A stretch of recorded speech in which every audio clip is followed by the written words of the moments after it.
Du matériel de Chine, 1 million de masques et de matériel médical d'après Jean-Yves Le Drian, le ministre français des Affaires étrangères, rappelle que la France avait elle-même fait preuve de solidarité envers Pékin en lui envoyant du matériel de protection quand la crise se concentrait encore sur le territoire chinois. Mais désormais, la situation s'est nettement améliorée sur place, comme nous l'explique à Pékin Charles Pellegrin.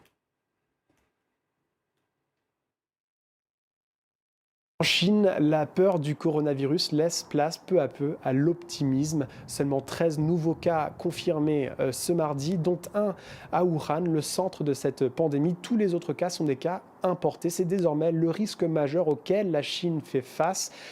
Pour vous donner une idée de ce que représente ce risque, à Pékin, ce mardi, en l'espace de 12 heures, les autorités ont recensé 11 nouveaux cas importés de Covid-19. Cela porte à 54 le total des cas importés pour la capitale chinoise qui n'a pas vu d'infection de communauté depuis le 7 mars. Alors, toutes les arrivées dans les aéroports du pays sont très étroitement surveillées et la quarantaine est obligatoire, la quarantaine de 14 jours dans un centre dédié, sauf exception.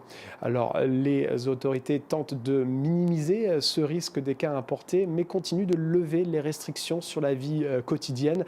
De nombreux sites touristiques et musées du pays sont désormais ouverts avec de nombreuses mesures d'hygiène et de sécurité, bien évidemment.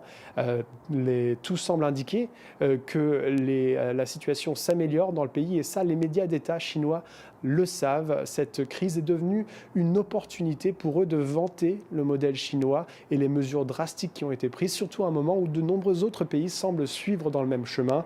Le bilan national se tient en ce moment à plus de 80 000 infections et plus de 3 200 morts.